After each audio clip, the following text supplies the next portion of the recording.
दोस्तों, आज हम आपके सामने मच अवेटेड फिल्म ब्रह्मास्त्र की कहानी लेकर आए हैं। रणवीर कपूर, आलिया भट्ट द्वारा बनी ये फिल्म लंबे समय से चर्चा में थी। अब ये फिल्म फाइनली रिलीज हो गई है।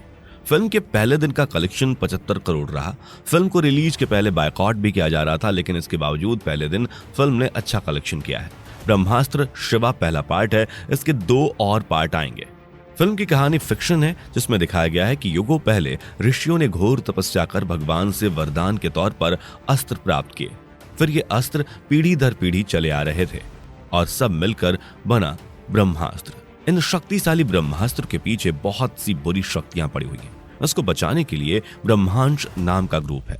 चलिए दोस्तों, अब विस्तार से फिल्म की कहानी बताते हैं। मैं हूं आरजे पल्लव और ये है वन एक्सप्लेन। फिल्म की शुरुआत में अमिताभ बच्चन नरेट करते हुए बताते हैं कि सालों पहले समस्त ऋषि मुनियों ने घोर तपस्या करके भगवान शिव को खुश किया था, जिसके बाद शिव ने वरदान में किसी को वानर अस्त्र, किसी को जल, किसी को अग्नि तो किसी को नंदी अस्त्र दिया।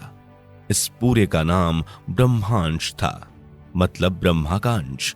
ये ग्रुप शस्त्र को लेकर आगे बढ़ता गया और सभी शस्त्र आगे पीढ़ी को ट्रांसफर होते गए। इन्हीं में से एक अस्त्र था ब्रह्मास्त्र, जो देवों के देव महा अस्त्र था। इस अस्त्र में इतनी ताकत थी कि इसको कोई काबू नहीं कर पा रहा था। इसलिए सभी ऋषि मुनि एक साथ मिलते हैं और अपनी ताकत से इस अस्त्र को एक छोटे से पत्थर में डाल देते हैं। अब इस पत्थर को पाने की होड़ लग जाती है और उसी ग्रुप में से एक अपनी नीयत खराब करके इसके पीछे पड़ जाता है। अब फिल्म में वर्तमान का दिन दिखाते हैं। फिल्म में एक वैज्ञानिक को दिखाते हैं जिसका नाम मोहन था। यह रोल शाहरुख खान ने किया है, जो सभी के लिए सरप्राइज गिफ्ट है। जिस ताकतवर अस्त्र को पत्थर में डाला गया था उसको कोई हासिल न कर ले, इसलिए उसे 3 भागों में बांट दिया गया था। एक भाग वैज्ञानिक मोहन के पास था। उस पत्थर के टुकड़े को पाने के लिए कुछ गुंडे मोहन के पीछे पड़ जाते हैं। उस पत्थर पर जब उसके मालिक का खून पड़ता था तो वो अपने रूप में आ जाता था। मोहन गुंडों से उसे बचाने के लिए दूरबीन बना देता है। सभी गुंडे उसे ढूंढते हैं, लेकिन वो उन्हें नहीं मिलता। फिर वो मोहन से उगलवाने के लिए उसे परेशान करते हैं। मोहन के पास वानर अस्त्र होता है जो उछल कूद कर सकता था। मोहन भी उछल कूद करके वहां से चला जाता है। पर थोड़ी देर बाद उसे लगता है कि सब शांत है, तो वो वापस आता है। वो यहाँ उन गुंडों की बॉस जुनून मोनी राय उसका इंतजार कर रही थी। उसके पास अग्नि अस्त्र की ताकत थी। वो अपनी शक्ति से मोहन को बेहोश कर देती है और वानर अस्त्र ले लेती है। फिर उससे बेहोशी की हालत में पूछती है कि बाकी 2 अस्त्र कहाँ है। वो बोलता है कि पहला हिस्सा काशी में अतीश शेट्टी के पास है, दूसरा हिस्सा हिमाचल में गुरु के पास है। वो गुरु कौन है ये जानने से पहले मोहन होश में आ जाता है और अपनी जान दे देता है ताकि उसके साथ वो राज भी चला जाए। अब कहानी आगे बढ़ती है और फिल्म के लीड एक्टर शिवा को दिखाया जाता है, जो पेशे से एक डीजे है। दशहरा का दिन था, जहां शिवा अपने गानों से सबको खुश कर देता है। वहां उसकी नजर ईशा पर पड़ती है। वो एक दूसरे को देखते ही प्यार कर बैठते हैं। शिवा को मोहन के साथ होने वाली यह घटना मन ही मन दिखाई दे रही थी। मोहन ने जुनून से कहा था कि जिस शक्ति को तुम पाना चाहते हो उसको बचाने वाला इस दुनिया में आ चुका है। दरअसल वो शिवा ही है। अब कुछ दिन बीत जाते हैं। माँ दुर्गा की पूजा का भव्य आयोजन होता है। वहां शिवा को ईशा मिलती है। दोनों में दोस्ती और गहरी हो जाती है।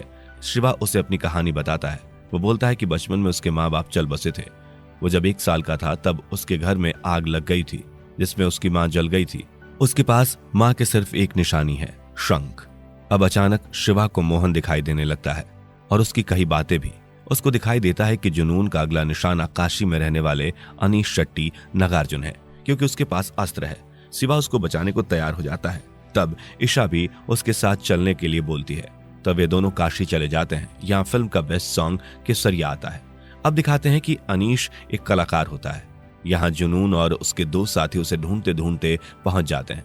शिवा अनीश के पास पहुंच जाता है और कहता है कि आपकी जान को खतरा है, आपके पीछे गुंडे पड़े हैं, वो अस्त्र चाहते हैं, आप हमारे साथ चलिए, हम आपको सुरक्षित जगह ले जाएंगे।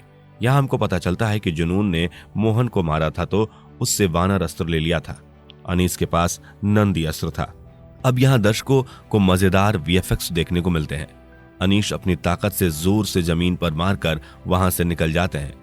इन सब की जान खतरे में है, इसलिए ये लोग हिमालय की तरफ जाते हैं। जुनून और उसके साथ इनका पीछा कर रहे होते हैं। तब अनीश शिवा से बोलता है कि अस्त्र संभालने की जिम्मेदारी अब तुम्हारी है, तुम जाओ, इनको मैं देखता हूं। अब फिल्म का धमाकेदार सीन आता है। अनीश नंदी अस्त्र का इस्तेमाल करके अपने पूरे जोर से जुनून के ट्रक को टक्कर मारता है, जिससे वो खाई में गिर जाता है, लेकिन जुनून और उसका साथी कवच के द्वारा अपने आप को बचा लेते हैं। यहाँ जुनून अनीश को मार नंदी अस्त्र प्राप्त कर लेती है। अब शिवा ईशा अपनी कार से हिमाचल जा रहे होते हैं, तभी जुनून का साथी रफ्तार वानर अस्त्र का इस्तेमाल कर इनके पीछे पड़ जाता है और वार करता है। शिवा किसी तरह अपने आप को बचाकर गुरु आश्रम तक पहुंचता है। अब यहाँ फिर से रफ्तार आ जाता है और वो ईशा को पकड़कर उसे खत्म करने वाला होता है। तभी शिवा के अंदर का अग्नि अस्त्र जाग जाता है और वो रफ्तार को जलाकर भस्म कर देता है। ये सब गुरु दूर खड़े देख रहे होते हैं। वे इन दोनों को अंदर ले जाते हैं। अब शिवा को नींद में अपने बचपन के सपने आते हैं कि कैसे उसकी माँ आग से जलकर मर गई थी।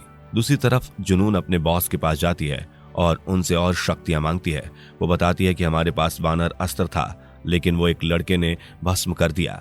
अब हमारे पास अनीश का नंदी अस्त्र और ब्रह्मास्त्र का एक टुकड़ा है। पूरा ब्रह्मास्त्र पाने के लिए और शक्ति चाहिए, मैं उनके सामने मुकाबला कर सकूं। अब यहाँ पता चलता है कि जुनून का बॉस कोई और नहीं, वही आदमी होता है जिसने ब्रह्मांश ग्रुप में गद्दारी की थी। अब अगला सीन दिखाते हैं कि जहाँ आश्रम में ब्रह्मांश ग्रुप के सभी लोग आ जाते हैं, वे अपनी शक्ति से इस घटना को रोकने का प्रयास करते हैं और सभी लोग जानना चाहते हैं कि इनके साथ ऐसा क्यों हो रहा है। दूसरी तरफ शिवा अब नींद से उठ जाता है और ईशा को सामने देख उसे गले लगा लेता है। एक दिन जब शिवा ने रफ्तार को भस्म किया था, उसे लगा कि ईशा भी इसमें जख्मी तो नहीं हुई। अब दिखाते हैं कि 5 अनजान लोग आश्रम आते हैं और वो बोट में बैठ जाते हैं, क्योंकि यहाँ नेटवर्क बोट में ही आता है। अब दिखाते हैं कि गुरु शिवा से कहते हैं कि अनजाने में तुमने बहुत बड़ी लड़ाई शुरू कर दी है, जिससे दुनिया का रुख बदल सकता है। अब वो शिवा को वही कहानी बताते हैं कि कैसे ऋषि मुनियों ने जप करके वरदान में वो अस्त्र हासिल किए थे और उनमें सबसे ताकतवर अस्त्र ब्रह्मास्त्र की शक्ति को कोई काबू नहीं कर पा रहा था, इसलिए उसे एक पत्थर में डाल दिया गया। ब्रह्मांश ग्रुप में से एक ऋषि देव इस पत्थर को प्राप्त करने के लिए अपनी जान देने को भी तैयार था। देव से बचाने के लिए इनको 3 भागों में बांट दिया गया और देव को खत्म कर दिया गया। अगर ब्रह्मास्त्र का उपयोग हो गया तो पूरी दुनिया खत्म हो जाएगी। शिवा बोलता है कि ये लड़ाई आप लोगों की है, आप लोगों के पास पावर है, मेरे पास कोई ताकत नहीं है, मैं इस लड़ाई में आपका साथ नहीं दे सकता, आप जाने दीजिए। तब गुरु बोलते हैं कि क्या तुम्हें विजन नहीं आते? तुम्हें किसी की मौत के पहले ही उसके बारे में कैसे पता चल जाता है?